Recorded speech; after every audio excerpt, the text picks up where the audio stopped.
ପ୍ରେମ ଏକ ପବିତ୍ର ଶବ୍ଦ। ଏହା କେତେ ଜଣଙ୍କୁ ଏକାଠି କରେ, ଅଲଗା ମଧ୍ୟ କରେ। ଆଉ କେତେ ଜଣଙ୍କୁ ତ ପ୍ରେମର ସ୍ୱାଦ ଚାଖିବାକୁ ହିଁ ମିଳିନଥାଏ। କିନ୍ତୁ ତମ ପାଖରେ ଯେଉଁ ପ୍ରେମ ଅଛି, ସେହି ପ୍ରେମକୁ ଅତି ସୁନ୍ଦର ଭାବରେ ଗଢ଼ିବାକୁ ଚେଷ୍ଟା କର। କାରଣ ଆପଣ ଯେବେ ପରିସ୍ଥିତି ଅନୁସାରେ ଅଲଗା ବି ହୁଅନ୍ତି ନା କାହିଁକି, ସ୍ମୃତିଟା ସବୁବେଳେ ତମ ପାଖରେ ରହିଥାଏ। ପ୍ରେମ ଯେଉଁଟାରେ ଦେଖାଯାଏ ସେଟାରେ ଆରମ୍ଭ ହୁଏ।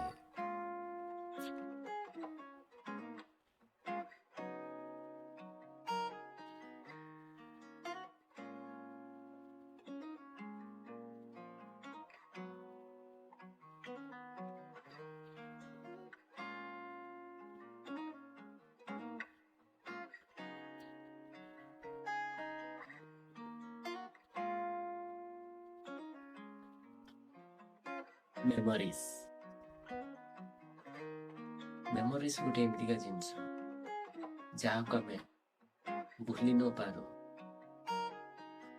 ସେଟା ଫାଷ୍ଟ ଲଭ୍ ହଉ ନା କାହିଁକି, ସେକେଣ୍ଡ ଲଭ୍ ହଉ ନା କାହିଁକି, ଥାର୍ଡ ଲଭ୍ ହଉ ନା କାହିଁକି, ତାର ଗୋଟେ ସ୍ମୃତିଟା ରହିଯାଏ ନା,